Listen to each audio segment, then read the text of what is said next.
Hello दोस्तों, स्वागत है आपका हमारे YouTube चैनल मरीन वर्ल्ड में। दोस्तों, आज के इस वीडियो में हम आपको भारत के प्रसिद्ध उद्योगपति तथा औद्योगिक घराने टाटा समूह के संस्थापक जमशेदजी टाटा के बारे में बताएंगे। दोस्तों, वीडियो में आगे बढ़ने से पहले मैं आपसे रिक्वेस्ट करना चाहूँगा कि अगर आप चैनल पर नए हैं तो इस चैनल को सब्सक्राइब जरूर कर लीजिएगा और अगर वीडियो अच्छा लगे तो इसे शेयर ज़रूर कीजिएगा। तो चलिए दोस्तों, वीडियो स्टार्ट करते हैं। जमशेदजी टाटा भारत के प्रसिद्ध उद्योगपति तथा औद्योगिक घराने टाटा समूह के संस्थापक थे। भारतीय औद्योगिक क्षेत्र में जमशेदजी ने जो योगदान दिया वह अति साधारण और बहुत ही महत्वपूर्ण है। जब सिर्फ यूरोपीय, विशेष तौर पर अंग्रेज ही उद्योग स्थापित करने में कुशल समझे जाते थे, जमशेदजी ने भारत में औद्योगिक विकास का मार्ग प्रशस्त किया। टाटा साम्राज्य के संस्थापक जमशेदजी द्वारा किए गए कार्य आज भी लोगों को प्रोत्साहित करते हैं। उनके अंदर भविष्य को भांपने की अद्भुत क्षमता थी, जिसके बल पर उन्होंने अपने एक औद्योगिक भारत का सपना देखा था। उद्योगों के साथ साथ उन्होंने विज्ञान एवं तकनीकी शिक्षा के लिए बेहतरीन सुविधाएं उपलब्ध कराईं। उनका प्रारंभिक जीवन कैसा रहा आइए जानते हैं। जमशेदजी नुसीरवानजी टाटा का जन्म 3 मार्च 1839 में दक्षिणी गुजरात के नवसारी में एक पारसी परिवार में हुआ था। उनके पिता का नाम नुसीरवानजी तथा माता का नाम जीवनबाई टाटा था। उनके पिता अपने खानदान में पहला अपना व्यवसाय करने वाले व्यक्ति थे। मात्र 14 वर्ष की आयु में ही जमशेदजी अपने पिता के साथ बंबई आ गए और व्यवसाय में कदम रखा।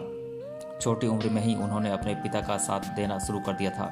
जब वे 17 साल के थे तब उन्होंने मुंबई के एल्फिंस्टन कॉलेज में प्रवेश ले लिया और 2 वर्ष बाद सन 1858 में ग्रीन स्कॉलर, जिसे कि स्नातक स्तर की डिग्री भी कहते हैं, के रूप में उत्तीर्ण हुए और पिता के व्यवसाय में पूरी तरह लग गए। इसके पश्चात उनका विवाह हीराबाई दबू के साथ करा दिया गया। व्यापार के संबंध में जमशेदजी ने इंग्लैंड, अमेरिका, यूरोप और अन्य देशों की यात्राएं की, जिससे उनके व्यापार संबंधी ज्ञान और सूझबूझ में वृद्धि हुई। इन यात्राओं से उनको यह अनुभव हो गया था कि ब्रिटिश आधिपत्य वाले कपड़ा उद्योग में भारतीय कंपनियां भी सफल हो सकती हैं। उनका उद्योग में प्रवेश कैसे हुआ आइए जानते हैं। 29 साल की अवस्था तक उन्होंने अपने पिता की कंपनी में कार्य किया। फिर उसके बाद सन 1868 में 21,000 की पूंजी लगाकर एक व्यापारिक प्रतिष्ठान स्थापित किया। सन 1869 में उन्होंने एक दिवालिया तेल मिल खरीदा और उसे एक कॉटन मिल में तब्दील कर उसका नाम अलेक्जेंडर मिल रख दिया। लगभग 2 साल बाद जमशेदजी ने इस मिल को ठीक ठाक मुनाफे के साथ बेच दिया और इन्हीं रुपए से उन्होंने सन 1874 में नागपुर में एक कॉटन मिल स्थापित किया। उन्होंने इस मिल का नाम बाद में एम्प्रेस मिल कर दिया, जब महारानी विक्टोरिया को भारत की रानी का खिताब दिया गया था। जमशेदजी एक ऐसे भविष्य दृष्टिया थे जिन्होंने न सिर्फ देश में औद्योगिक विकास का मार्ग प्रशस्त किया, बल्कि अपने कारखाने में काम करने वाले श्रमिकों के कल्याण का भी बहुत ध्यान रखा। श्रमिकों और मजदूरों के कल्याण के मामले में वे अपने समय से कहीं आगे थे। वे सफलता को कभी केवल अपनी जागीर नहीं समझते थे, बल्कि उनके लिए सफलता का मतलब उनकी भलाई थी जो उनके लिए काम करते थे। दादा भाई नौरोजी और फिरोज शाह मेहता जैसे अनेक राष्ट्रवादी और क्रांतिकारी नेताओं से भी उनके नज़दीकी संबंध थे और दोनों पक्षों ने अपनी सोच और कार्यों से एक दूसरे को बहुत प्रभावित किया। वे मानते थे कि आर्थिक स्वतंत्रता ही राजनीतिक स्वतंत्रता का आधार है।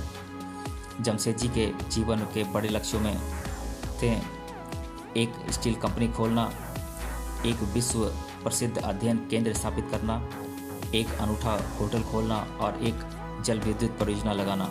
हालांकि उनके जीवन काल में इनमें से सिर्फ एक ही सपना पूरा हो सका, वो है होटल ताजमहल का सपना। बाकी की परियोजनाओं को उनके आने वाली पीढ़ी ने पूरा किया। होटल ताजमहल दिसंबर 1903 में 4 करोड़ 21 लाख रुपए के भारी खर्च से तैयार हुआ। उस समय यह भारत का एकमात्र होटल था जहां बिजली की व्यवस्था थी। इस होटल की स्थापना उनके राष्ट्रवादी सोच के कारण हुई। भारत में उन दिनों भारतीयों को बेहतरीन यूरोपीय होटलों में घुसने नहीं दिया जाता था। ताजमहल होटल का निर्माण कर उन्होंने इस दमनकारी नीति का करारा जवाब दिया था। देश के औद्योगिक विकास में उनका क्या योगदान रहा आइए जानते हैं। देश के औद्योगिक क्षेत्र में जमशेद जी का असाधारण योगदान है। उन्होंने भारत में औद्योगिक विकास की नींव उस समय डाली जब देश गुलामी की जंजीरों में जकड़ा हुआ था और उद्योग धंधे स्थापित करने में अंग्रेज ही कुशल समझे जाते थे। भारत के औद्योगिकरण के लिए उन्होंने इस्पात कारखानों की स्थापना की महत्वपूर्ण योजना बनाई। उनकी अन्य बड़ी योजनाओं में पश्चिमी घाटों में तीव्र धारा प्रपातों से बिजली उत्पन्न करने की योजना, जिसकी नींव 8 फरवरी 1911 को रखी गई, ये भी शामिल है। इन विशाल परियोजनाओं की परिकल्पना के साथ साथ उन्होंने बम्बई में एक शानदार ताजमहल होटल खड़ा किया, जो उनके राष्ट्रवाद को दर्शाता है। एक सफल उद्योगपति और व्यवसायी होने के साथ साथ जमशेद जी बहुत ही उदार प्रवृत्ति के व्यक्ति थे। इसलिए उन्होंने अपने मिलों और उद्योगों में काम करने वाले मजदूरों और कामगारों के लिए कई कल्याणकारी नीतियां भी लागू की। इसी उद्देश्य से उन्हें उनके लिए पुस्तकालयों, पार्कों आदि की सुविधा की भी व्यवस्था की तथा साथ ही साथ मुफ्त दवा आदि का भी प्रबंध किया।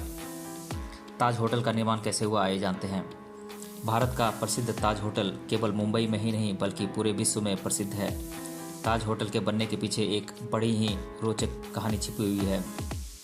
बात उन दिनों की है जब भारत आज़ाद नहीं हुआ था और सिनेमाघरों की शुरुआत हुई थी और पहली फिल्म लगी हुई थी। जिस होटल में फिल्में लगी हुई थी उस होटल का नाम था वाटसन होटल। वहाँ केवल ब्रिटिशों को ही आमंत्रित किया गया था और उस होटल के बाहर एक बोर्ड भी लगा हुआ था जिस पर लिखा हुआ था, भारतीय और कुत्ते अंदर नहीं आ सकते। चूँकि भारत में फिल्में पहली बार लगी थी इसलिए जमशेद जी भी देखना चाहते थे, लेकिन उनको प्रवेश नहीं मिल सका।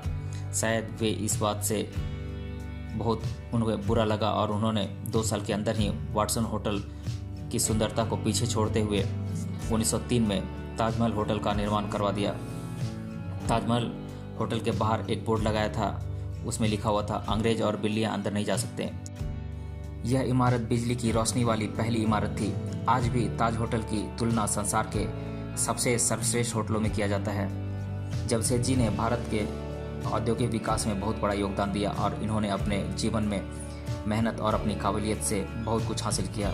जमशेद जी अपनी आशाओं के प्रतिकूल 65 साल की अवस्था में 18 मई सन 1904 को इनका देहांत हो गया। तो दोस्तों, ये तो थी जमशेद जी टाटा की जीवनी। मिलते हैं अगले वीडियो में किसी और टॉपिक के साथ। तब तक के लिए धन्यवाद।